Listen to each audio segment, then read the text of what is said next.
ભાઈ હું છું તમને કેમ આમ માથું રાખીને બેઠા છો કંઈક બોલો તો ખરા.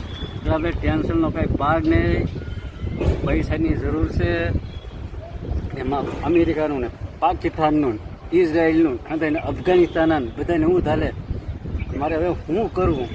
એ અમેરિકા ને ઇઝરાયલ ને પાકિસ્તાન અફઘાનિસ્તાન એમાં ગયા, પણ આપણે ઇન્ડિયામાં ક્યાં હાલે છે? ભારતમાં હાલે છે? હવે ભારતમાં તો નહીં કાળુભાઈ, કદાચ વિશ્વ શું હોય ને 6 મહિના હેલું હોય ને 6 મહિના અંદર માણસોને અંદર રહેવાનું કીધું હોય, બરોબર છે? તો 6 મહિના પછી આપણે ધંધો ખુલ્યો હોય તો આપણે ધંધો શું કરવાનો? એમાં મુજાય થોડું જવાનું હોય. ઘરે ધંધો આપણે તાણે જ નહીં. આપણે હે ને આમ જો ઓલા છોકરાને રમાડવાના ઘોડિયા બનાવવાના છે, બરોબર? ક્યાં ઘોડિયા? બાળકોના ઘોડિયા, બીજા તો કયા?